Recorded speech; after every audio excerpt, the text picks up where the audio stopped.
Hello बच्चों, जैसा कि बच्चों हम लोग पिछले वीडियो में बात किए थे कि प्रकाश का उत्क्रमणिता, जबकि दो मीडियम के बारे में बात किए थे कि दो मीडियम में कैसा होता है। आज हम बात करने वाले हैं कि तीन मीडियम में या थ्री मीडियम में कैसा ये प्रकाश का उत्क्रमणिता या रिवर्सिबल ऑफ लाइट आपको चेंज करता है, कितनी इसकी वैल्यू फाइंड होती है, कैसे कैसे फार्मूला डेरिवेट होता है। तो आज हम बात करने वाले हैं तीन माध्यम में, हवा, जल और कांच। और भी 3, 4, 5 जो भी मीडियम ले सकते हैं, उससे कोई दिक्कत नहीं है। रिजल्ट उनका अलग अलग डिफरेंट आता है। तो जैसा कि तीन मीडियम बच्चों हम ले लिए हैं, ये 1 मीडियम, 2 मीडियम और 3 मीडियम। मतलब फर्स्ट यहां से लाइट जाएगी, ये आपका अभिलंब का काम करेगा। और लाइट ध्यान दीजिएगा बच्चों, चूंकि हमने इसको वाटर लिया है और ये कांच की प्लेट ले लिया, कुछ ऐसे करके, यहाँ ये खुदरा टाइप है, कांच की प्लेट ले लिया। तो हमने नाम दिया यहाँ वायु, एयर, जल जिसे वाटर कहते हैं, और यहाँ नाम दिया हमने कांच जिसे हम ग्लास बोलते हैं। तो कुछ डिफरेंट पार्ट्स हैं, तीन अलग अलग मीडियम हमारे पास, फर्स्ट मीडियम, सेकंड मीडियम और थर्ड मीडियम। उसके बाद जब देखेंगे तो फिर हमारा ये हो जाएगा फर्स्ट मीडियम, जिसे हम बोलते हैं वाई। ठीक है, तो ध्यान दीजिएगा लाइट चलती कैसी है। जैसे मान लीजिए लाइट को हमको ट्रेवल करवाना है, तो एक लाइट आती है ऐसे, चाहे जो सोर्स हो, कुछ भी सोर्स आप ले सकते हैं, कैंडल हो, मोमबत्ती हो, फ्लैश लाइट हो, कुछ भी आप ले सकते हैं, एक सोर्स लेना होता है। तो मान लीजिए सोर्स लेते हैं और चूंकि इजी से कठिन रास्ते में जाती है, तो लाइट सीधा ना जा करके बैंड हो जाती है, कुछ ऐसे हो जाएगी। बैंड होने पर ध्यान दीजिएगा बच्चों कि इस लाइट के द्वारा और अभिलंब के द्वारा बना कोण क्या बनता था, आई, और ये जाने वाली किरण और अभिलंब के द्वारा क्या बनता था, कोण आर बनता था। अब क्योंकि अभी इस 1 मिनट के लिए इसको नेग्लेक्ट कर दिया जाए, तो ये लाइट आपका सेकंड मीडियम बन जाएगी और फर्स्ट और थर्ड वाला मीडियम बन जाएगी सेकंड, क्योंकि इसको गायब कर दिया जा रहा है 1 मिनट के लिए। तो अब बात करते हैं कि इसका भी एक नॉर्मल पॉइंट होगा, कुछ ऐसे। और ध्यान दीजिएगा अब वाटर से ग्लास में जा रहे हैं, मतलब कि ये भी कठिन आसान रास्ते में से कठिन में जा रहे हैं। इसके कंपेयरिंग में ये थोड़ा सा कठिन रास्ता है, इसके कंपेयरिंग में ये कठिन रास्ता है। ये भी लाइट को बैंड करेगा, क्योंकि ये भी विरल से सघन में ही जा रही है। तो यहां से लाइट को सीधा जाना था, लेकिन और ये भी बैंड हो जाती है, कुछ ऐसे करके। तो ध्यान दीजिएगा हमने यहाँ एंगल नाम दिया एस, नाम दिया हमने एस। एक चीज की बात है बच्चों की जब यहाँ आर है तो ये भी एंगल आर ही रिप्रेजेंट होगा। क्यों होगा बता रहे हैं। और ये भी देखिए, अभी इसका भी अभिलंब के अगर हम कर दें तो लाइट फिर क्या होगी, फिर अपने कंडीशन में नॉर्मल पॉइंट में निकल जाएगी। जैसे ये था आपका, सिंपली जैसे आई थी वैसे ही निकल जाएगी। तो अभिलंब एन से एन डैश, अभिलंब और ये जाने वाले किरण, इसके बीच का कोण क्या हो जाएगा, आई। आर लिख सकते थे, पर वो रिफ्लेक्शन ऑफ लाइट में जब प्रकाश का परावर्तन जो है आप यहाँ है बोल करके।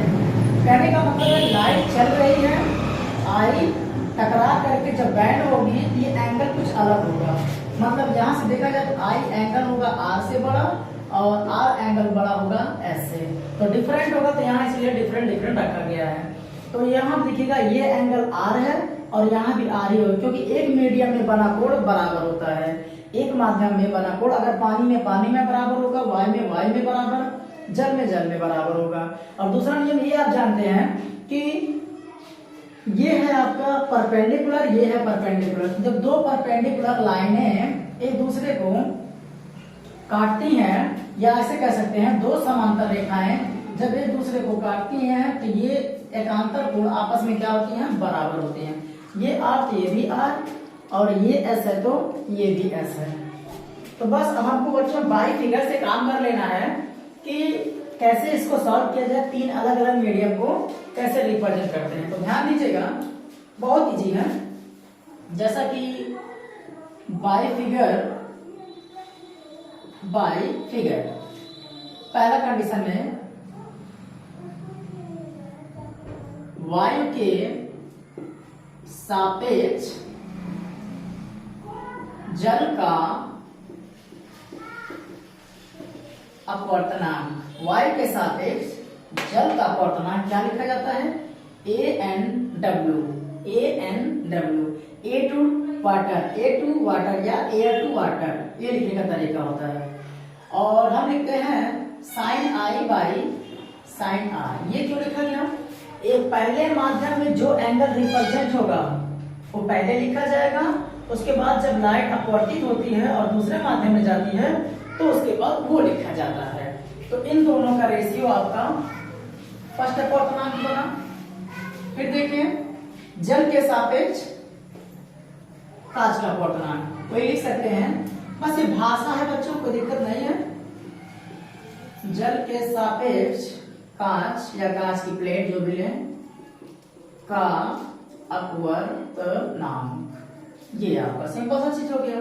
जब मतलब लिखे W और ये कहता है अपवर्तनांक, बीच का रिलेशन किसके रिस्पेक्ट में, W के रिस्पेक्ट में किसका निकालना है बच्चों, G का निकालना है। तो पहले लाइन किसमें जा रही है, अगर इसको छोड़ दिया जाए तो R में ही जा रही है ना, यदि ये दोनों आपस में बराबर है, sin R, उसके बाद कहां जा रही है, sin S में। तो R और S ये बन जाएगा आपका सेकंड इक्वेशन। पुनः ध्यान दीजिएगा, इसके रिस्पेक्ट में ये जा रहा है, इसके रिस्पेक्ट में ये जा रहा है, मतलब हम लिख सकते हैं कांच के सापेक्ष वायु का अपवर्तनांक। तो लिखते हैं ग्लास टू एयर। तो ग्लास में क्या एंगल बना है, पहले जिसमें जाता है उसी में एंगल बनेगा, यस। फिर बाद में I S, फिर हो जाएगा आपका I। ये इक्वेशन हो गया आपका थर्ड, फर्स्ट सेकंड थर्ड। तो सिंपली चीज है, कोई कठिन नहीं है, अभी बहुत इजी आपके लिए कर दिया जाएगा।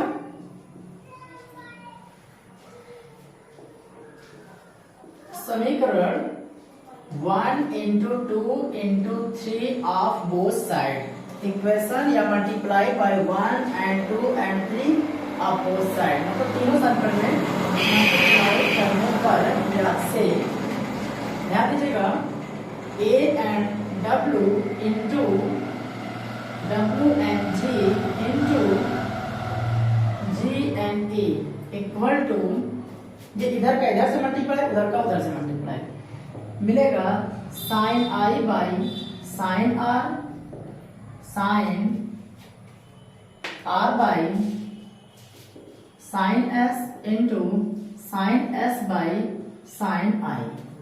यहां से देख लीजिए अलग अलग मल्टीप्लाई किया गया है। R to R cancel out हो जाएगा साइन के साथ, I टू I कैंसिल हो जाएगा साइन के साथ, और ये वाला इससे कैंसिल हो जाएगा, ये इससे कैंसिल होगा, ये वाला इससे हो जाएगा SS, और ये R। टोटल रिजल्ट आपका बचेगा ओनली 1, मतलब इन तीनों का मल्टीप्लाई 1 बचेगा। जैसे उन दोनों पिछले वीडियो में मल्टीप्लाई किया गया था हम लोगों ने कि A टू G करिए या G टू A, जब मल्टीप्लाई किया गया था दोनों का रिजल्ट 1 आया था। अब इसको लिखने का तरीका एक होता है बच्चों, इसको नोट कीजिए, समझा दीजिए।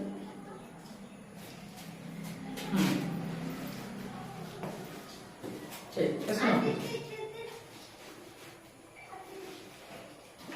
बस काम हो गया है। कितना आया यहां से, A and W into W and G into G and A equal to 1।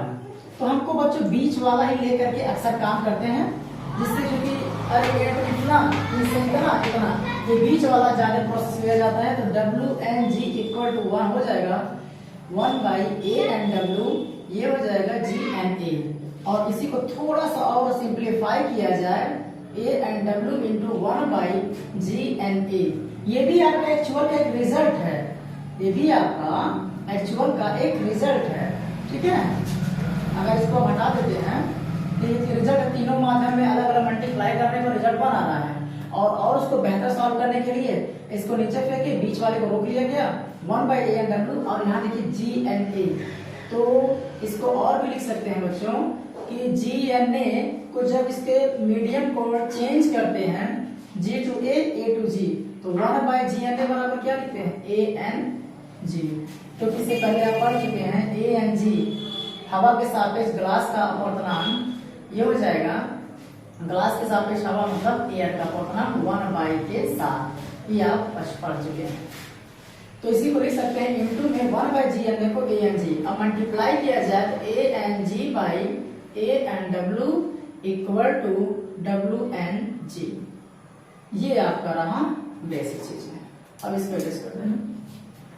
तो ध्यान दीजिएगा बच्चों, इसमें कुछ है नहीं, तो यहाँ से देखा जाए कि WNG जो भी मिल रहा है आपको इन दोनों के बीच में, क्योंकि ये कॉमन हो जाता है, तो कॉमन हमारा अक्सर करके हट जाता है बच्चा। WNG इसको बीच वाले को लिया जाए, और जब भी बात करते हैं तो फर्स्ट टू ये और सेकंड टू ये। कहने का मतलब है अगर आपको लर्न करना हो, याद करना हो कि WNG 3 मीडियम है तो कैसे सारे याद करें, तो आपको कुछ करना नहीं है, देखना है कि कॉमन कौन है। तो ए इज कॉमन, तो कॉमन देखने पे ये जो चीज कॉमन दिखती है आपको उसको दिमाग में कैच कीजिए, रखे रहिए।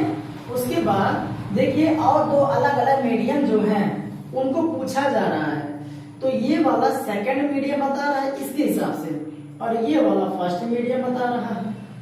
या ऐसे समझिए कि आप इसको थर्ड मीडियम जानते ही हैं, इसको सेकंड मीडियम जानते ही हैं।